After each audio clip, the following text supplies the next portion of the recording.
Live from the Motor City, all the way to the Volunteer State. It's time for the Reckless Speculation Podcast, where we recklessly speculate the latest news in the world of sports. From college football to NASCAR, we've got you covered. And don't forget to stick around for the world-famous Bet Your Nuts, where we will give you your best bets to make the most money. Now sit back, grab your favorite drink of choice, and join Robbie Davis, Raj Mehta, Brandon Chain, and Tom Sloan. It's showtime. Welcome everyone to Reckless Speculation. It is April the 12th, 2023, and we are here tonight a day early because of some scheduling conflicts. If you'll notice, I'm not in my normal background. I'm in a hotel over in Brandon Chain's area of the woods. I had a conference this weekend, this week, heading into the weekend.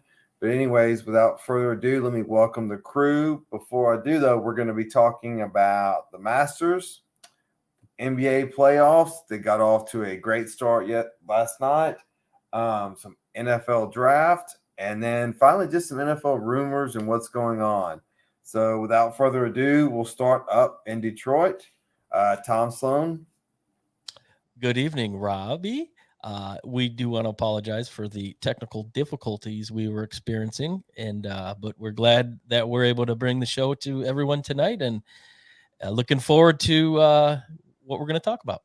Hey, so starting tomorrow, all four of us are going to be in Tennessee again, right? Again. Yes. And three of us are going to be in the same vicinity. So yeah. And Raj will still not come hang out. Probably not. Speaking of Raj, welcome to the show. I thank you. Welcome back to consciousness. I mean, technical difficulties. Hey, the Lakers had a wild ride last night. We're going to get to that. But yeah. I see you got LA loud and proud. Brandon Chain, how are you? Doing good, man. Doing good. Man, the weather here has been fantastic this week. Finally, we're getting some spring weather. 75, 80. Not hot, not humid. Can't be doing better. It's like that here in Detroit. Yeah. Up, not next week, though. So up.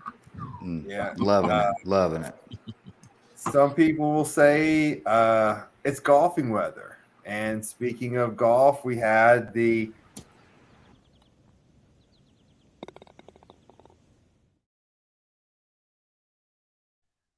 concluding last weekend.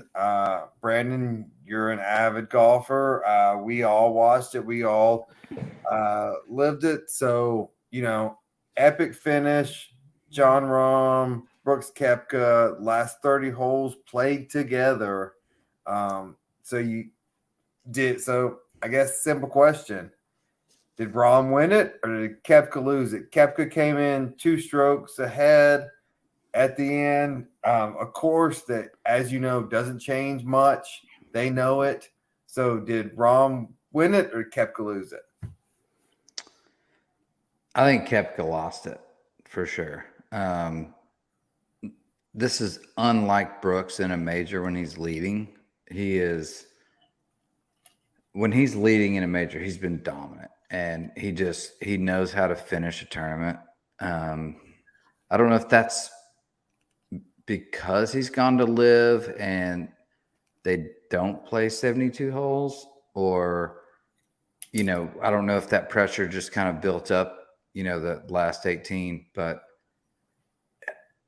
then on the flip side, you look at Rahm. Rahm is just a soldier. Like, this dude, he does not waver. Like, he can hit a bat. Like, I mean, he 4-putted the first hole of the Masters and does not waver. This guy is a solid golfer. Short-term memory is nowhere. Like, just does not care. And I think, the play time, there's been a lot of controversy about that with Cantlay ahead of them. kind of slowed them down. Brooks and Rahm are both fast players, and they had to wait every single hole almost. So, does that factor in to actually hitting the shot? I think it does. As a golfer, like if you get out of your rhythm and like that 1, 2, 3 step kind of deal, it affects you a little bit, but you would expect on this level it wouldn't, but apparently it does. And no, the LIV guys showed up. I mean, they really did. Well, before we get to that, let me take a step back and let me touch on something you said, because it has been made an issue about the speed of play. Mm-hmm. And Brooks has always been a complainer about that. And I've seen it affect him in the past when his group maybe got behind slow players versus the winner did not. In this case, they were both playing the same group behind the same slow players. So doesn't that just say, hey, Brooks, Rahm had to deal with it too? Like, so what you're complaining about, he has the same complaints too. And he shot 3 under while you shot, or I guess over the 30 holes, it was a 9-hole swing or 9-shot swing. Like, y'all were in the same boat. They were. Things affect players differently. And you see that throughout the tour, throughout the courses, like what sets up for which player better, or, pace of play, like you said. And, it takes a ton to win a tournament. It is so hard on that level with that many good golfers to win a tournament. So everything has to be right. Everything has to set up perfectly for your game in that particular moment. And one little thing's off like that, like a timing issue. And I think that's what affected Brooks, a little bit. And I think it affected him that he hasn't played 72 holes in, 8 months. Yeah. So you take those two factors, that's a big disadvantage, in my opinion. Rahm is just a foot soldier. That dude, when he puts his head down, he doesn't care about anything else. He's playing his game, win or lose, and dude's almost unbeatable. Yeah, and Thursday before I was even able to get to the TV, I was getting texts from our group thread like, oh, because a lot of us are on a golf challenge, and Rahm shot an 8 on or doubled on for hole 1. He's done. It's like, no, he's just a robot, and it's just good at everything. Yeah. But so you mentioned a couple times the 72 holes, the play. So did you notice over the weekend a difference in the LIV players versus the PGA players? The LIV players, they finished well as far as if you want to take the top. So you had Koepka and Phil tying for second. Phil shot a 65 on Sunday. Patrick Reed, I think, shot a 66, 67 on Sunday. So I would push back and say maybe it's not the 54 holes. Maybe it's just because those guys played well on Sunday. Is it just the player and kind of the mental strength right at this point? It is. Like I said, it's situational for sure. Yeah. The 72, 54, maybe that's something I'm trying to manifest in my own head with majors, but I think it plays a little bit of a part. But at the same time, these guys on the LIV Tour, they have nothing to lose. Like they're out there, they're trying to win a major regardless. They're not trying to finish in a certain place to get money.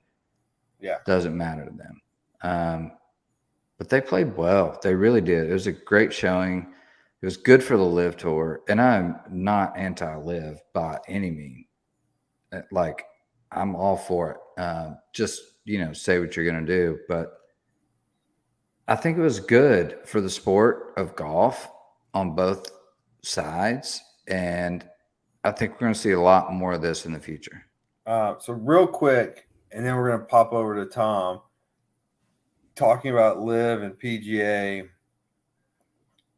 I agree with you. The LIV players had a good showing. Does this in any way get any more eyeballs to try to chase wherever the heck the LIV Tour is on? I don't think so. I think most of the animosity, I think most of the animosity is built up in the media. Like if you if you heard some of these guys talk at the Masters that were there from the LIV Tour, they were like, "We're doing practice rounds together." Like they're, you know, you don't like who you don't like. Do you think anyone is anyone's searching their channel, their clicker to find the LIV Tour? I think it's still an obsolete kind of thing. Oh yeah, no, not at this point. I think this helped a little bit, but until they get off the CW, I don't think you're gonna really. So you're gonna find the LIV Tour on a major network, clicking randomly, and then see what type of production they have. And as of now, it's in the beginning phases, and it's not been great, but it could be better. And we'll see where that goes. But listen, the LIV Tour's here to stay, dude. Like it's not going anywhere. And now that they got that TV contract and these players are competing in majors and making splashes like they did in the Masters, it's not going anywhere. So you got to accept it, and people are going to start searching for LIV Tour golf. Yeah. Tom, as a guy who has been affected by the weather a lot here recently, as not necessarily a golfer, but as a sports fan, what did the weather do as far as you watching it? Was it more intriguing? Was it a turnoff? What did you think about the weather in Augusta and how they handled it? I think at first it was intriguing. I think that's a good word to put. You had great weather Thursday. The weather started to go downhill a little bit towards the end of the day on Friday, and then Saturday it was just a complete washout. I think the intriguing factor in that is it kind of brought most of those golfers on at a level playing field. Koepka played unbelievable round on Friday. He had the advantage of playing early, so got his score up. So come Saturday, pardon the pun, hell or high water, it brought everybody to the same playing level. But my opinion is I think they waited too long to blow the whistle. When you have greens that are flooding and they're still playing, now they got to squeegee them off. It's just not a good look. And these golfers, they look miserable, especially Tiger, who we'll get to in a few minutes. But when you look at the Masters being the Super Bowl of golf, we'll say, you want the best product. And I think what they had happen on Saturday was not the best product. They knew the rain was coming. I mean, Georgia was absolutely filled with green the whole day. So they could have said, let's not even start. And I understand, we talked about it in our meeting Monday that the Masters do not like to finish on Monday. So, which I guess that makes sense. So they obviously were trying to get as many, holes in as they could, but ultimately it just, I think it caused Tiger his tournament and a lot of other guys that just their scores plummeted. But I mean, I was locked in the whole weekend. This is probably the most golf I've ever watched in my entire life. A, because of the show, and B, because I just felt like this is something fun to watch, the LIV, the PGA guys. But other than Saturday, it was exciting, and I was glad to see that they were able to get everything in on Sunday to finish off with just enough daylight. So it worked out for them. But no, I mean, for that being the upper echelon tournament, you don't want to see guys struggling just because of the weather. So that was a little disappointing. Yeah, and I'm a US, like, I mean, I love the Masters, obviously. I'm a US Open guy. I like watching the professional struggle, but I like it being the course and not the weather. Um, I think Bennett, I think it's the amateur's name, he had to go to Dick's Sporting Goods and go buy more clothes, and because the weather just changed that much. Yeah. Yeah, I mean, He was a good story, Bennett. I yeah, mean, yeah. from To the me, tattoo on his arm and the way. yeah, to me, this kind of felt like, and it happens in NASCAR. Like Daytona gets rained out occasionally, and that's kind of what this felt like to me. Like they rushed it a little and just make it finish on Sunday and to have them play 30 holes in a row. I would have liked them to swallow their pride a little bit and just been like, hey, this is not good or safe for players to be out there. Right. Is what I was thinking when it was going on. When those greens were starting to flood, it was like, I mean, when's the drives right in the ground and just stop it? It's like this is kind of crazy. That I think they need to pull the plug. I will say this, and I told my wife at the time, I was like, look, hey, if we were there and that tree is falling, I'm bumping you underneath that tree because that Masters. I'm like, hey, I gotta believe you probably did say that to her. I would be like, so let's talk membership and what's this insurance policy y'all have? I need tickets for life. Yeah. Well, and Tom, you brought up, and I'm gonna touch on you, then go to Brandon. Then we'll finish up the Masters thing. You talked about Tiger, man. Regardless of what you think about him and his, whether you put him on a pedestal, you put him in the doghouse, no matter what you view about him, man, that was tough to watch. One of the greats, no matter what you think about him personally, one of the greats, at minimum, the second best golfer of all time. Right. Watching him out there, and to be quite frankly, barely walking. Yeah. Is this a one-off, or is this kind of, you think, where his body stands? I'm asking you to play a little bit of doctor on this. Well, from what I understand, and I'm sure Brandon will correct me if I'm wrong, he's got plantar fasciitis, and if anybody knows what that is, it's like walking on pins and needles every step you take. So the fact that he was even out there is remarkable. On top of the weather, which makes everything that much more painful. So I know a lot of people have said that their Tiger's done, and I may have fell victim to that a few days ago. I think he's a competitor, and he's going to take a step away, which he's done before, and he's going to heal himself. Maybe he came back too fast. Maybe, I don't know, but I don't see this being the end. I do see this being a one-off. He's not going to put himself in a situation to look that bad. I don't think he's going to enter a tournament unless he knows 100% that he's going to be able to go 4 rounds and be healthy from round 1 to round 4. But when you look at him, he is, the greatest golfer in my generation, in our generation. And you hate to see the legend barely be able to bend over and pick up the ball out of the cup. I mean, it was really sad to see, and he just looked miserable with his beanie cap on, and I mean, it was really hard to watch. But I will say his competitive nature, he'll be back. I don't think you'll see him this year, so maybe next year. I know Rich says he needs to walk away. His competitive nature isn't going to allow that to happen. So I think you'll see him again. It just won't be for a while. Brandon, same question to you.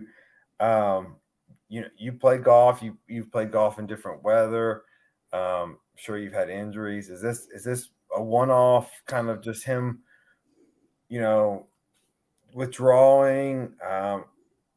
And I don't think any of us have been to Augusta, but we've all heard the stories of how the topography is. It's rough on the body. You add weather into it. Was this just a bad weekend for a guy whose body has been put together over and over and over again, or is this kind of what we're seeing in the future? I don't think it's a one-off. I think we'll see him again for sure. He's too competitive not to. And this, who knows what the real reason was? They say it was, the plantar fasciitis or whatever. But if that's the case, his body is older and breaking down because of this sport. Good thing is that it wasn't his leg, which was mangled, and so that's getting stronger. So these are all things that can be fixed medically, and it's going to take a little time. I don't foresee him playing many tournaments other than majors, just for that reason. Augusta's the hardest major to walk by far. Yes, yeah. I mean, and that's the hardest thing that he has to do is walk. Like, he strikes the ball well, like everything's there in his game. He can't walk. And he's too proud to take a cart or do any type of medical, whatever. And I respect that. But to say that this is his last, no, I doubt it. But how many more Masters are we going to see Tiger in? I mean, that's the big question. Like, yeah, you almost felt like the cut line dropped just so he could make it. It's one of those, like, one of the greats. It's sad to see him hobble around. Sorry, and it's just it was tough to watch. What a perfect segue to one of the greats being able to hang around for people's enjoyment. If anyone watched the Lakers and Timberwolves game last night, what you saw was reminded me nothing short of a Tennessee college basketball game. Foul trouble, missed shots, bad officiating. The Lakers prevail. Raj, welcome to the show. Tell us about what your takeaways were from that Lakers performance. They survive and advance, and that's what you do at this time of year, but it wasn't pretty. But yeah, it was an ugly basketball game. It was very ugly. And for those that don't know what the play-in, it is a new phenomena. It was basically designed to reduce the ability or the want for teams to tank. They flattened that out by, number one, flattening out the lottery odds, and number two, having it up to 10 teams being involved. Because, like, for this year with Victor Wembanyama, I can never say his name, the generational French center, everybody would be tanking it. 10 teams weren't in this thing. But so this was the 7 versus the 8, and the winner automatically becomes the 7 seed. The loser will play the winner of the 9 versus 10. So the Lakers won despite Minnesota not having Gobert, who took a swing at Jaden McDaniels, who took a swing at the wall and broke his hand. LA was an 8-point favorite, which I still thought was way too much. And the game started out ugly. Every Laker starter was in the minus. They weren't ready to go. It was a bad tempo for them. On top of everything else, you had just crappy calls. This is the NBA, dude. And all I ask for is consistency. When the refs called a travel on Anthony Davis, I mean, dude, I lost my mind. Number one, if his pivot foot moved, which I don't think it even did, he's just got size 28 feet. It's borderline at best. And this is the NBA with superstar treatment and dudes like, as a Laker fan, LeBron, other dudes taking 12 steps, people not dribbling. Just, it was ridiculous, dude. And it was just a perfect representation of the ugliness of that game. Even the foul call when the Lakers hit a 3, 1.7 seconds left, and somehow they let Conley get open, and then they called a foul on Davis on that 3. So Conley gets 3 shots, the game goes to OT. Regardless, it's survive and advance. Like you said, the best part about it for the Lakers is they have 5 days of rest before going to the 2 seed, being Memphis. I text at the moment that travel on Anthony Davis. I'm trying to think back. I was thinking back last night. I don't remember a worse. There's been bad calls and there have been out of position calls. There have been different calls, but this was all 3 refs looking at this, which happens every single position. This is not college basketball. This is the NBA. This happens every time a player touches the ball. Literally, you can see, and not to call out Steph or anybody, or you can see they'll be near midcourt. You'll pass the ball. They'll shuffle their feet 3 or 4 times before they ever dribble the ball. Like, it happens and this was, he actually was trying to keep a pivot. This was actually trying not to travel, but it was such an inconsequential play.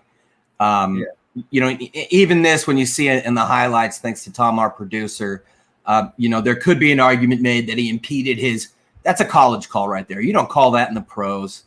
That's not a foul, especially with 1 second left in the game, in a playoff game, to send it to OT. But yeah, 3 refs are standing there.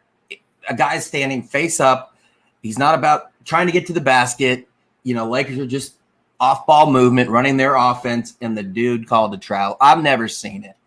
And it's just it's the NBA. And like I said, you and I we're black letter law guys. But if you're going to call that crap, then do it consistently across the game. That was just out of nowhere and against Anthony Davis. If you call that, you're calling traveling every play. Every play. It's the equivalent of the guy who's inbounding the ball, moving their feet a couple steps back to throw. That's a travel. That's against the rules, but they literally never call it. If it's not a made basket, yes. Or like, you know, when people score and they quickly pass the ball in. Do you know how many times dudes' feet are on the line? It's the NBA. It's a product. They know that people want to watch, and they want to watch certain players. They don't want to see a freaking travel with a guy face up being guarded with 19 seconds left on the shot clock in the 4th quarter of a playoff game. No. Well, all right, Raj. Your Lakers are in. They're playing our somewhat hometown, somewhat away town Grizzlies. That's the 2 and the 7. Is that correct? Yeah.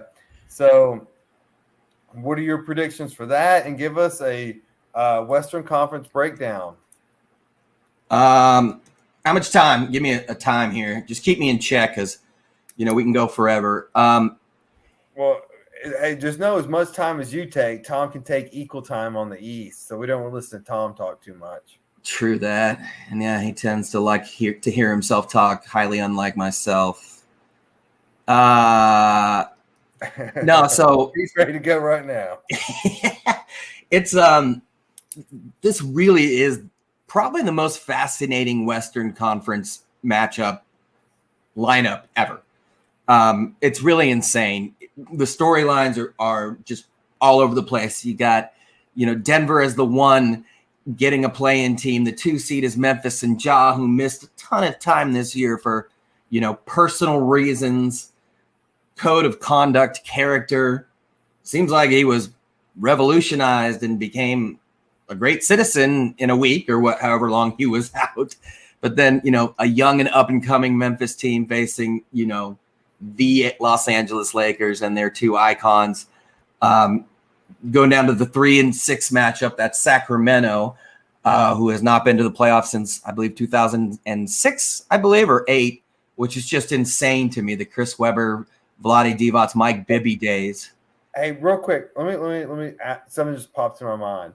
Mm-hmm. You send us on the thread this Vandy guy, Vander, whatever his name is, Jared Vanderbilt. Yeah, can he guard Ja, or is he not quick enough? He's not quick enough. He can pick up out there. I mean, he's a super versatile guy. He's probably, you know, he plays the 4 in the NBA, but Yeah, I mean, nobody can really guard Ja, but Yeah. can he help on him, and can he limit the effect of other guys like Jaren Jackson and others? Absolutely. And, on the flip side is, Steven Adams is not – he's hurt. His knee, he's not playing in the playoffs. That's really Memphis's only guy that could match up with AD. Now, Jaren Jackson is phenomenal. I take that back, but you've got a guy like Vanderbilt who, although giving away pounds to Jackson, he allows Davis to help side to basically roam free. And the Lakers just create a lot of matchup problems. An interesting statistic is that Memphis has one of the worst road records of any playoff team at 16-25. The only team worse is the Golden State Warriors, who are 11-30. And by the way, I believe Golden State has the third best odds to win the championship. But back to Memphis, it's just going to be, the matchup of, contrasting styles, and we're going to see what Laker team we get.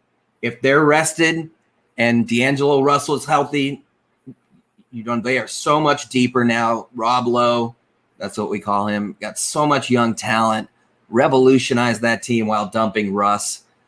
So I think the Lakers, my pessimism is insane. If Steven Adams were healthy, I would take Memphis, but I think the Lakers can pull this out, and I believe they will. What do you think about obviously Denver's the 1 seed, right? And correct. Joker's up there, but it seems like not a lot of tension's going on there. You still have Phoenix that's there with Durant, and then the Warriors. This seems a little bit, well, at least as back far as I can remember, this seems a little bit like March Madness to me. It's going to be fun. It's insane, man. These matchups, like you said, I mean, let's go straight down, with Golden State again having, I believe, the third best odds. Actually, no, Phoenix is a little bit higher than them. They're fourth, but, they're the 6th seed. They're 11-30 on the road, and they have better odds to win the championship than the 1 seed Nuggets.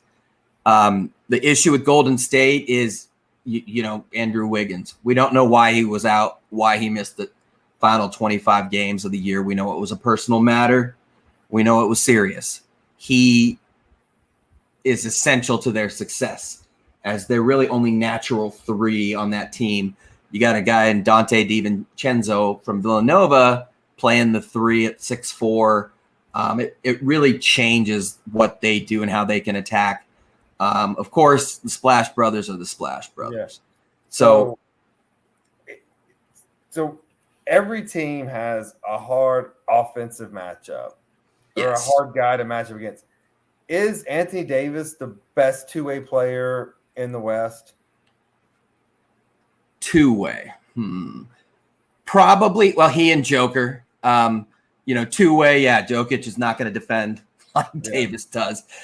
Yes, but unfortunately, Anthony Davis is made of popsicle sticks. Yeah. And it brings me to my 4th seed, the Phoenix Suns. Kevin Durant has not played a full playoff season since 2018. He is the epitome of plantar fasciitis. His body breaks down. I believe he's doubtful, which is just the real shame in a lot of these games. Jamal Murray for Denver's thumb, but really the Clippers and Paul George. If Paul George is healthy, this is just a phenomenal series, one of the best ever. And he's not.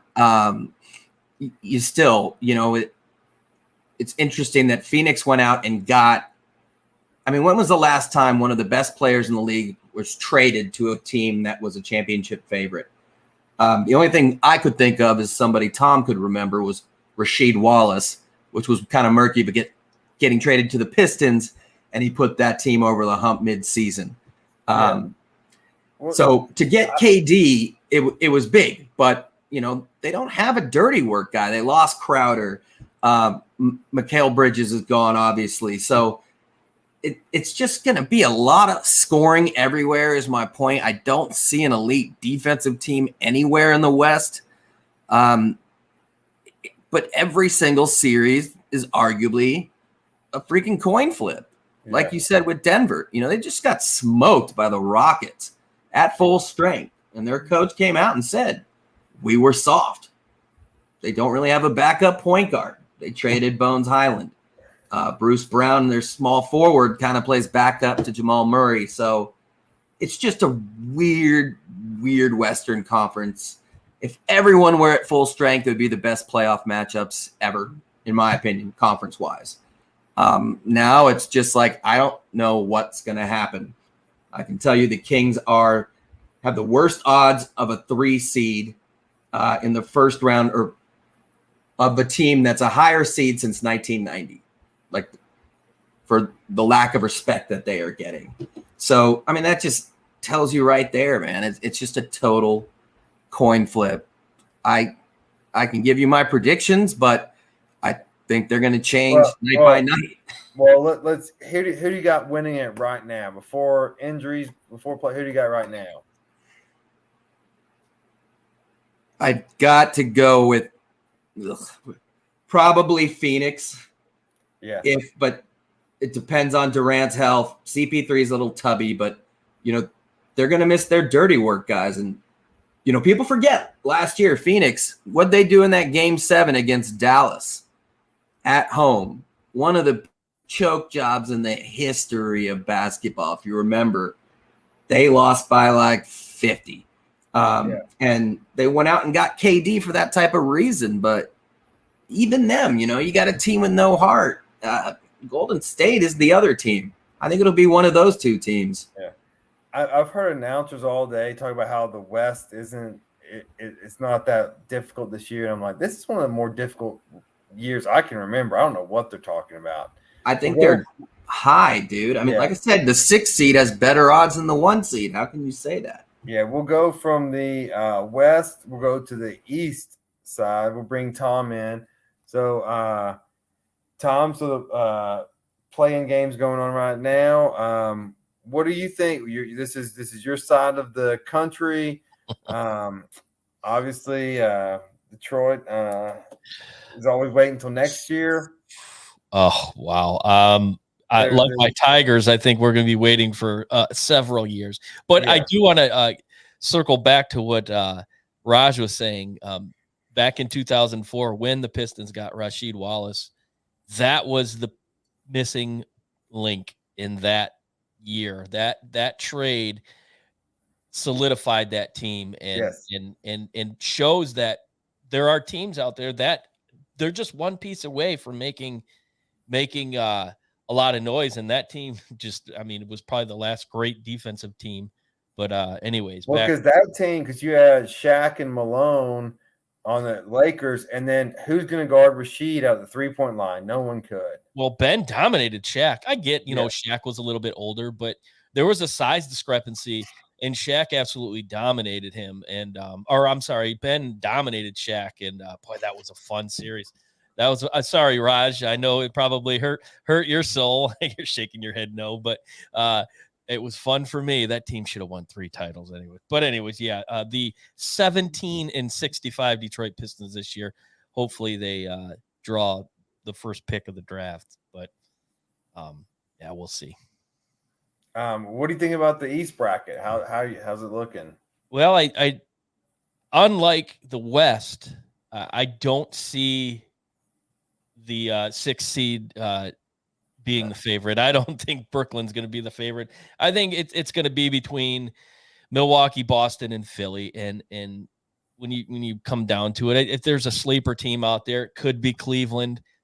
Donovan Mitchell, he's athletic. He can score the basketball.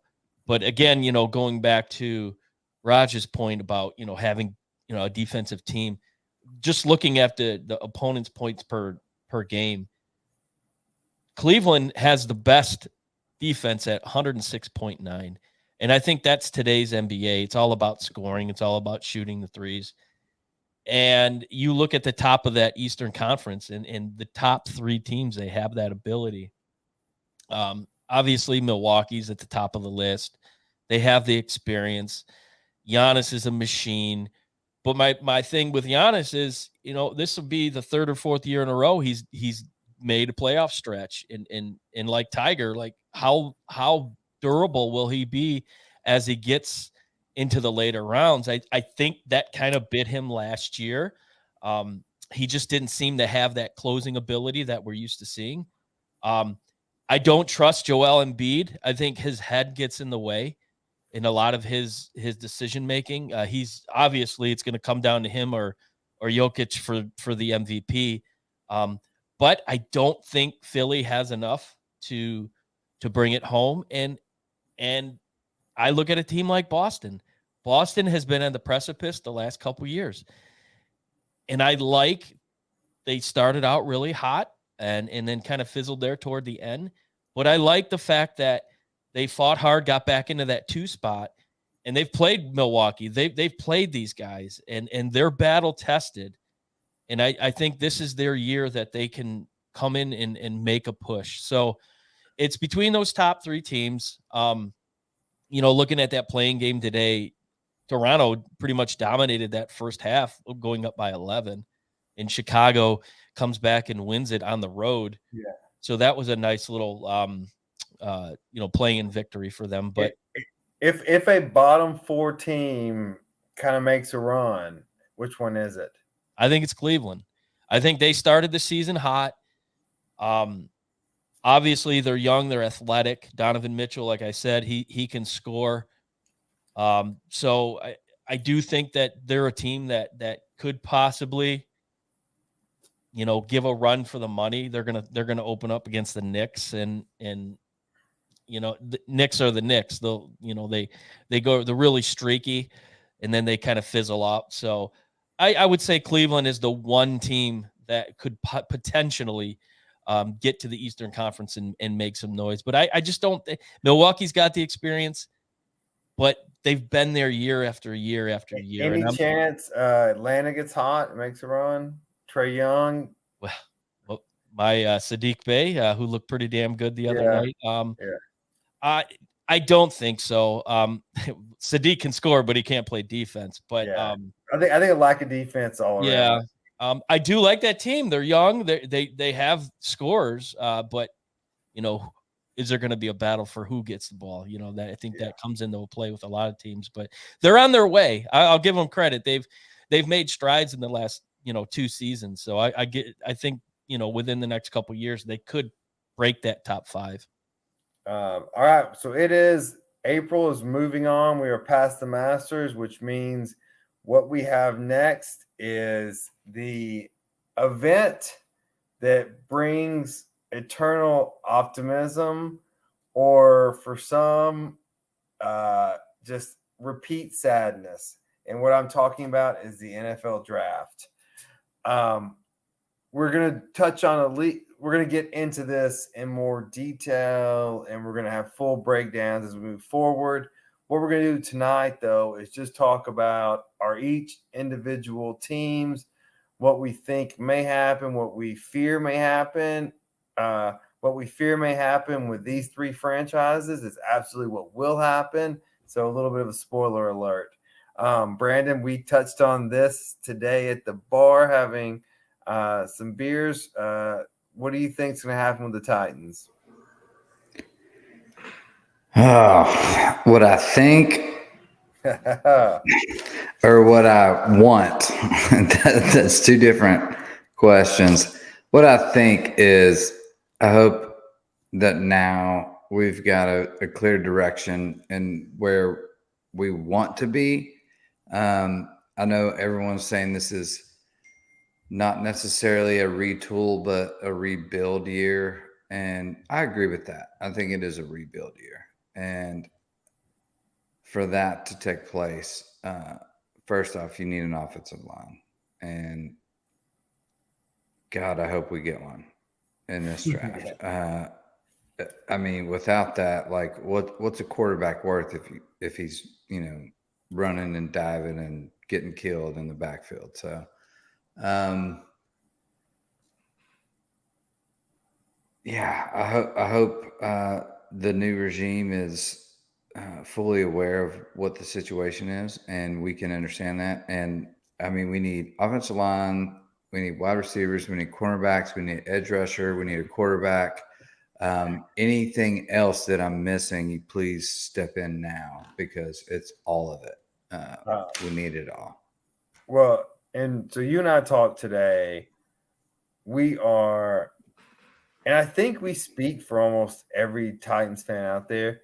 We are adamantly against trading up to the number 3 spot.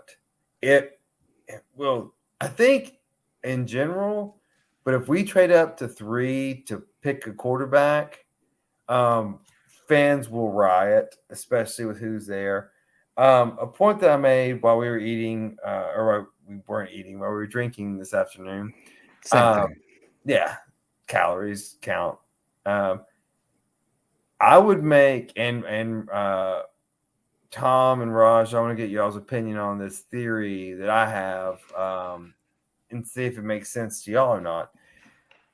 As I pitched this, I said, if I'm the Titans, I'm watching the Green Bay and the Jets very closely. And if the Jets pull the trigger for Aaron Rodgers, and let's say they give him 2 1s, 2 2s, or whatever, I think the Titans approach the Jets and you say, hey, you got a 2-year window. We have a 2-year running back. Y'all are going all in. Give us your next 2 1s, your next 2 2s or 3s. And, hey, if you're mortgaging the franchise on Aaron Rodgers, we're your second mortgage. We want in on this too. We'll give you Derrick Henry. Y'all go try to win it, but we're going to win in the future because the Titans are in no position at all to win right now, and you have a stud running back, but there's just nothing to do with him besides try to control the clock and watch someone beat you at the end. Tom, what do you think about that strategy? Yeah, I think it's good. It makes sense. I mean, what's the point of holding on to Derrick Henry at this point? You have a questionable quarterback. Is he going to be there? Are they going to go with Willis? I mean, there's a lot of question marks. So Green Bay is a good team to look at. And you figure Aaron Rodgers is holding not 1, but 2 teams hostage with, his demands with the Jets. And who's to say he's even going to play if he gets traded? So yeah. I think the conversation probably needs to happen as far as that's concerned, because, I don't think Green Bay's 100% sure that he's going to want to be traded or he's going to accept a trade.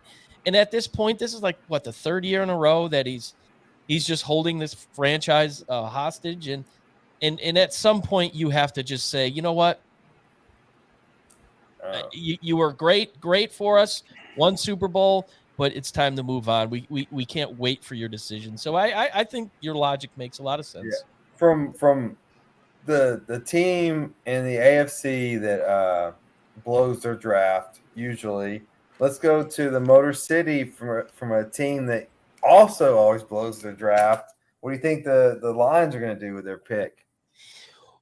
Well, let me start off by saying pre-Brad Holmes and kneecap MCDC era, the Detroit Lions would definitely blow the draft. And they showed it by changing of guard now, changing of guard. The old regime, yeah. And we're not allowed to say their names around these parts.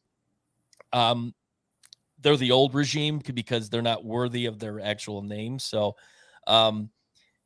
they picked Jeff Okudah 3 years ago, 3rd pick. And in 3 years, he played a handful of games and he was traded to QB1's Atlanta Falcons for a 5th round draft pick. And that is the best they could do. So previous regime would bumble this draft. New regime, Brad Holmes, the architect, I trust him wholeheartedly. And the latest I've heard is they're trying to get up into that 3 spot because they want Will Anderson. And if you put Will Anderson on the opposite side of Aiden Hutchinson, that could potentially be a very scary defense. You top that with the additions that they've made in free agency.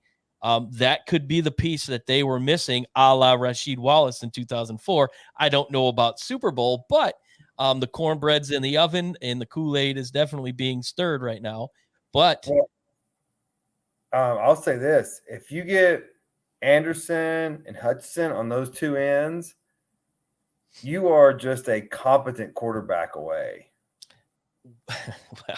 well, nobody seems to give Jared Goff any credit, and it's about a 50-50, spot here, even in Detroit. I think Jared Goff is the best quarterback in the NFC North. He is very capable. They have one of the top 3 offensive lines in football, so that makes any quarterback that much better. So, yes, a competent quarterback would make them a contenders, and I think they have that with Jared Goff. So their big hiccup last year was their defense. It was the worst in the NFL. So I'll tell you this: if the Lions get Anderson and they somehow get Hendon Hooker, they've won the draft. Yeah, and Hooker was in town yesterday in Detroit, and I really think they fell in love with him just watching game tape. And you look at the fact that you bring in Hooker, you don't have to worry about him playing this year. He can sit back, he can learn, and they have a quarterback coach who was a mobile quarterback. So he could learn from him, and he can sit back, and Goff's a good veteran. So he could learn the game and get healed up. And then next year, Goff's contract's going to be up, and they can, slide him in. So I think that makes a lot of sense. They've filled a lot of holes, filling holes in free agency, which is unlike any other years in Detroit. So I think that's enabling them to be able to maybe go a different route in the draft. And it wouldn't shock me if they do go Hendon Hooker with their 18th pick, or if he's there in the second round. That makes sense. But they're only a couple pieces away. It's exciting times up here in the Motor City. And the Packers seem to be falling apart, and then Vikings. They're the 4th favorite in the NFC right now. Yeah, the NFC is winnable. Yeah. All right. So from the NFC back to the AFC, and the team that gives me the most entertainment on draft night, the Las Vegas Raiders. Raj, what are you expecting? Hopeful? That fearful? What do you think? Trade away all the picks. I mean, that would be ideal at this point. So the Raiders have 12 picks. 8 of them are in the first 5 rounds. They have a new regime, because the last regime was probably the worst in the history of the world. As many know, one of our first shows at Reckless Speculation was a long live NFL draft show, where at number 17, I, back in my mind, knew the worst guy possible was there. But no, surely they couldn't pick him. They couldn't pick him. They couldn't pick him. And they pick him. And that was Alex Leatherwood. How many games did he start? He led the NFL in penalties at freshman or first year. They ended up cutting him a year and a half into drafting him. In fact, since 2019, now this is 2019, not 2009. 19, the Raiders have had 6 first-round draft picks. Only 1 is actually still on the team and playing football. Is it a punter? That's actually Josh Jacobs, who was they probably were going to let him go, which would mean 0. 2 of them are in jail and out of football, Ruggs and Arnett. And Cleveland Farrell was taken at number 4 overall from Clemson, given a late first, early second round grade.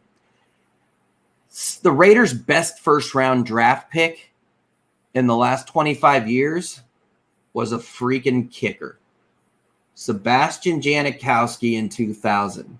He ended up being on the team for 16 years and is the franchise's all-time points leader. But when your best first-round pick in 3 decades was a kicker, you kind of know what you're looking for. What and am I? And to give context, they didn't trade away their first round picks. They drafted almost every year in the first round. Oh no, they drafted. Again, they don't know anything about value. I mean, that would involve value. The Raider philosophy is, we like this guy. We're going to get him no matter what. We're just going to take him. Doesn't matter if we could get him 4 rounds later. Who was the receiver they traded up to get? Which year? He was a real fast. Oh, you mean Hayward Bay? Darius Hayward Bay? Yeah. Yeah, just because Al Davis couldn't catch a football at Maryland, ran like a 4.1. They drafted him as number 7 overall.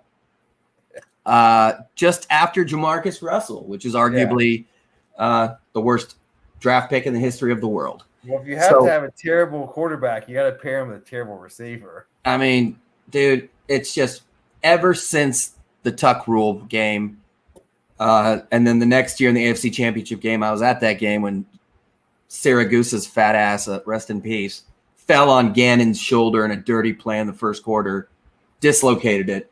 The Raiders have been the worst franchise, arguably, in all of sport. What do they need?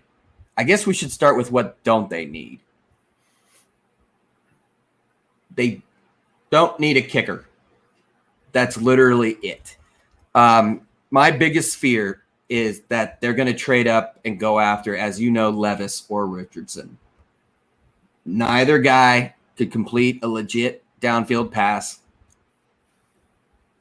They're both 6'3", 6'4", 240, which you get Josh McDaniels to come to run in a certain kind of offense that Tom Brady once ran. In some respects, the short yardage, high efficiency game, it kind of makes sense. But this is the NFL, and these guys couldn't complete these passes in college. And now you're going to come put them behind an awful offensive line, which I get it. You need somebody to be athletic. No, you don't. Jimmy Garoppolo is not sexy, but he actually wins games. And if you keep him alive, he will not lose you games. Yep. My fear is the Raiders will go quarterback early and trade up and get rid of some of those picks. What I want them to do at number 7 is get either offensive line or defensive line. There are reports right now, maybe Paris Johnson, the tackle out of Ohio State, or Peter Skoronski out of Northwestern, but they're considered usually after the top 10, maybe an edge rusher like the kid from Tech, or Jalen Carter from Georgia, who, no matter your opinion on him, as we all know, he was the young man that was racing in the other car that took the lives of 3 young Georgia athletes. So that's what Vegas Raiders need. Hey, exactly. Get another criminal there. Hey, the jail's not big enough for a Raiders player. Bring another one in. A kid with character issues. Yeah, let's bring him to Las Vegas. That should work. Needs, though, really offensive line, defensive tackle, defensive rush end. Linebacker is a big one. And, I think they can get by at corner for a little bit. They did trade Darren Waller, which surprisingly I was okay with. They should have gotten more value. Since Waller signed his deal, he's only played in 20 games. I feel like he's a guy that may have peaked, and he had to do a lot on the Raiders. So my biggest fear is giving up value to get someone who sucks, and that would be trading up to get a quarterback, which unless it's Bryce Young or Stroud, then I'm good with it. I think most years we're worried about, what's this trade going to be? This year we're like, please don't let our team be the trading team going up. I'd love to get Hendon Hooker, though, but he's not even a secret anymore. Second round, the word is they were targeting him. He's a perfect McDaniels, Belichick, smart decision maker, leader, but I think he's going to get snagged. So, well, thank you. So we're about at our hour mark.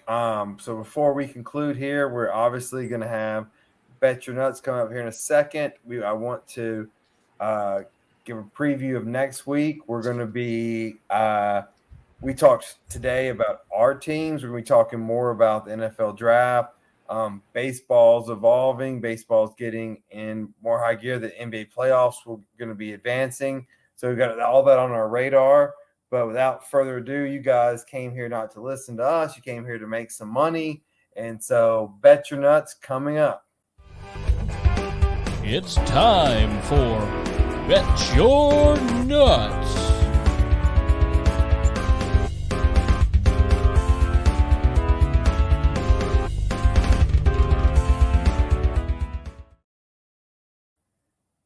All right, so I will get mine out of the way first. You know what's coming. You know what it's going to be. I just hope you guys want to make money with me. We're at Martinsville this weekend for the NASCAR race. I know you say, why do you keep betting on NASCAR? Well, NASCAR is the scientific, mathematics, strategy. It can make you money. I'm going this week with a guy who had an unfortunate round at kind of what he's good at on dirt.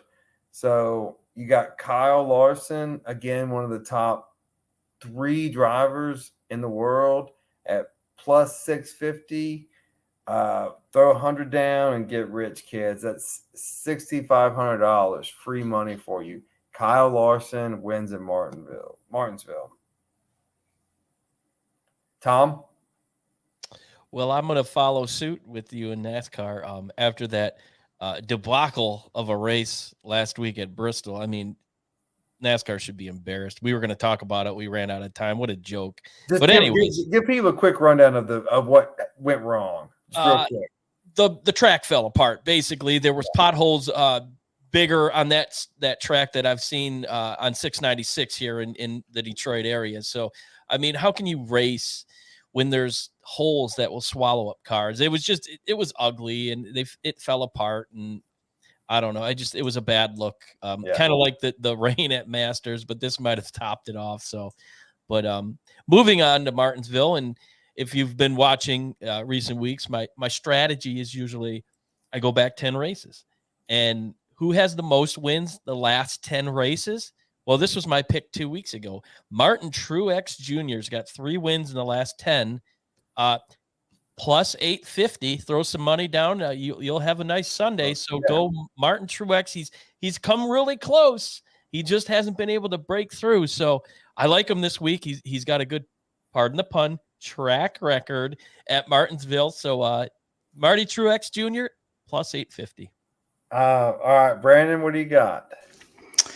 I'm going to go to the playoffs here. I like the Warriors getting a half a point against the Kings here. Big time on Friday night? That is Saturday, the 15th. All right. And then I also like, excuse me. Are we parlaying it? Is this a parlay? Yeah, we're gonna do a little parlay action. All right. Chain money. I like the Grizzlies -3 against the Lakers. Lakers have been just blah all year. Sorry, Raj, I love you, but they just have been blah, and I really like the spot here at -3 for the Grizzlies. So. Pay that man his money. Pay that man his money. Put a little on each, and then throw a little sprinkle on the parlay there, because I think you're going to make some money this week. Undefeated, never lost. So Brandon's saying bet on each and the parlay. He's spending y'all's money. All right, Raj, what do you got? I'm making you money. I don't get offended at all, for the record, about the Lakers.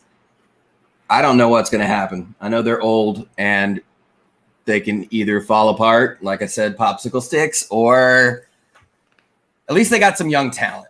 Rob Lowe freaking getting Vanderbilt and Rui Hachimura, Malik Beasley, all these guys for Russ was, wow, that was a miracle. But anyways, I'm going to go to a series odds, and I am going to take the Philadelphia 76ers at -2.5 games against Brooklyn.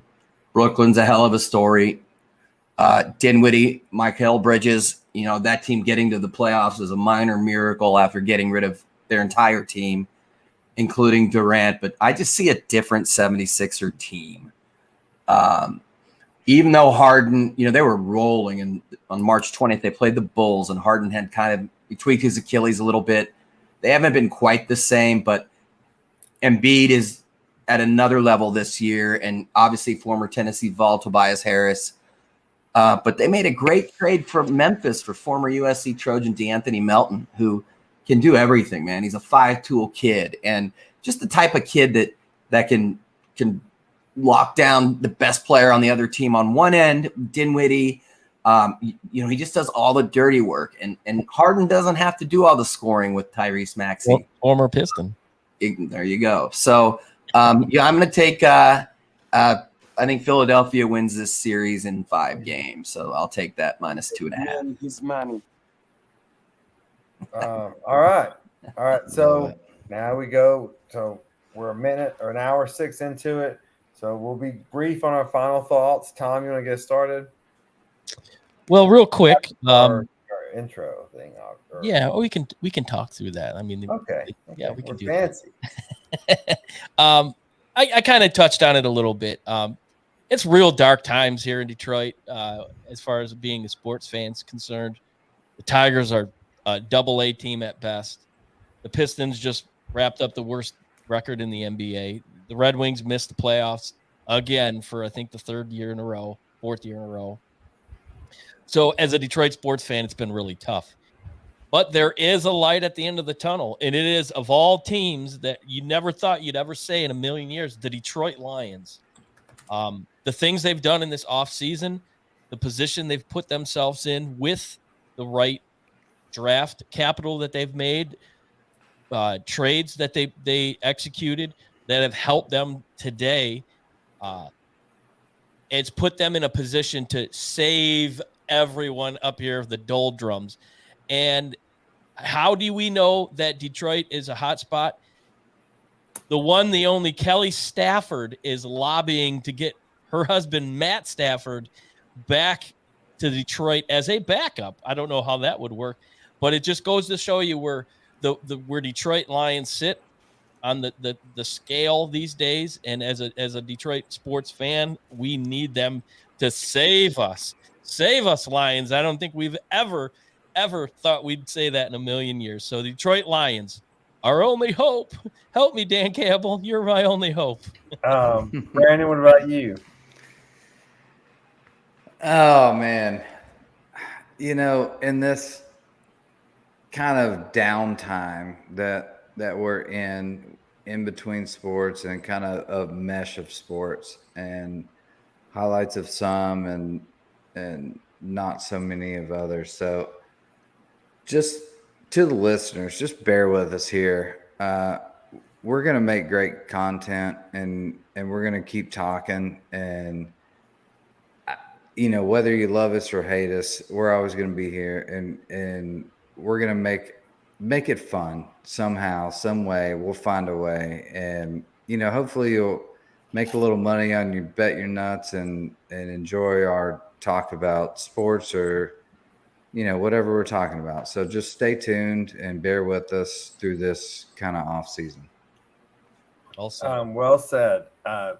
You'll make some money if you don't listen to Brandon's parlays.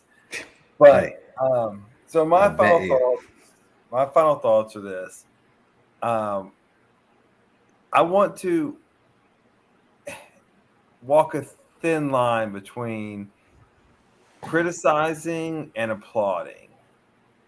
And so I want to applaud Major League Baseball and some of the teams that have said, look, people are here to enjoy games and they're here to enjoy themselves. And so the Brewers, I may have these teams wrong, the Twins, a few teams have moved alcohol sales back from the 7th inning to the 8th inning because the games have been shortened and because people want to enjoy themselves. Look, we are all in agreement. Most everyone, have a sober driver. Don't drink and drive. Act responsibly. But at the same time, yes, we're here to enjoy sporting events. And if people are coming there late and they want to have a few more beers while watching the games. Like, that's fine. And like, so let's let the teams control what they want to do, and let's stop acting like these arbitrary cutoffs make a difference whether someone's too drunk to drive or not. There's laws for that. There are police for that. And if someone has a sober driver and they want to drink some more at the end of the game, that's fine. And if it goes, I remember going to Predators games and going to one tomorrow night. We had overtime beers. Like, we would grab a bunch in case it was overtime. We're not driving home. Let people be people. And so I applaud baseball and I applaud them for letting them have it and finally stopping the hypocrisy of this magic cutoff is going to stop people from driving home. Right. So with that being said, do not drink and drive. Do not endanger people. But if you have a sober driver, enjoy yourself. It's sports. It's meant to be enjoyed, and everyone be fun, have a good time. And yes, this is what we're here for. You know, just be happy.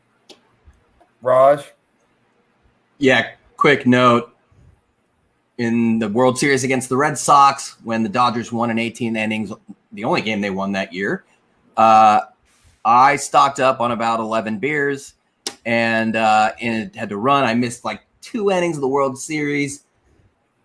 Was it worth it? Yes, because the game went 18 innings and I was the only person in the stadium with beer left, and even my boys weren't touching it. But no, it is a good move. This is all I'm going to say. I'm just going to say names, and I'm not going to say anything else. I'm not going to tell you if there was a Pro Bowler or not.